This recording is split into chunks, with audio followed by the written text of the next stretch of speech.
Right now, while you're standing there admiring what's left of your hydrangea, you're probably about to make one of the 7 mistakes that quietly wreck next year's blooms. Not because you're careless, because every single one of these mistakes looks like the responsible thing to do. You water it because it's drooping.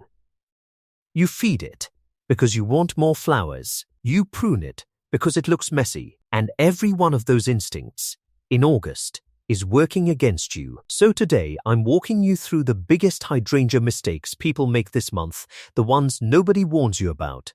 Because on the surface, they look like good gardening. By the end of this, you'll know exactly what to stop doing before the month runs out. Get a coffee. This one's worth sitting down for. Mistake 1. Cutting without knowing your wood type. Here's the mistake that undoes everything else on this list before you even get to it. People walk out with secateurs, see a plant that looks overgrown, and start cutting. If your hydrangea builds its flowers on old wood, the stem's already standing there right now. One wrong cut in August removes an entire year of blooms. It won't die. It just won't flower.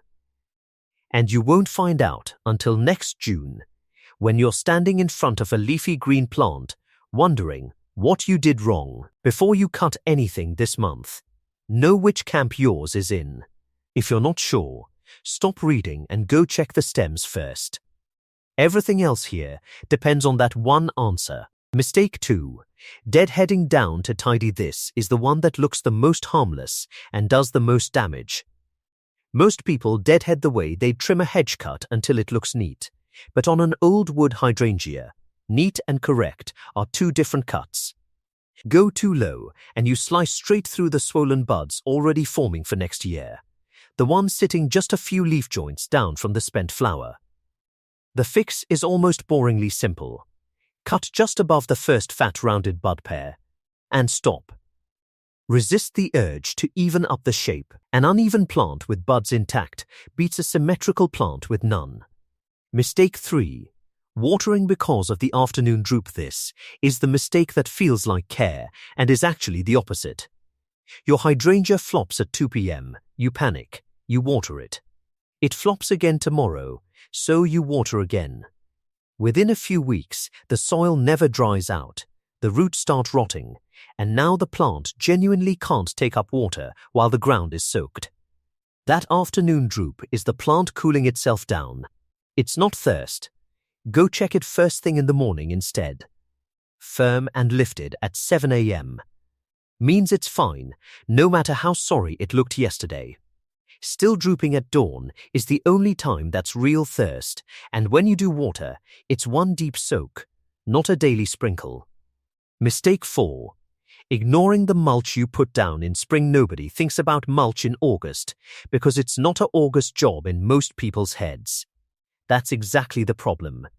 The layer you laid down in April has broken down into a thin, crusted mat by now, and in the hottest month of the year, that's precisely when your roots need protection most.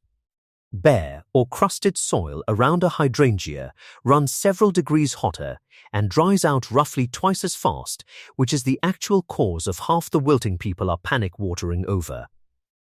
Break up the old crust, top it up to a solid few centimeters, and leave a clear ring right around the base of the stems. Mulch piled against the crown invites rot, not health. Mistake 5. One last feed to push it along. If you've got a bag of general-purpose feed, and you're thinking one more round couldn't hurt, this is the mistake with the longest tail. Nitrogen in late summer tells the plant to make soft new growth instead of ripening the wood and building flower buds.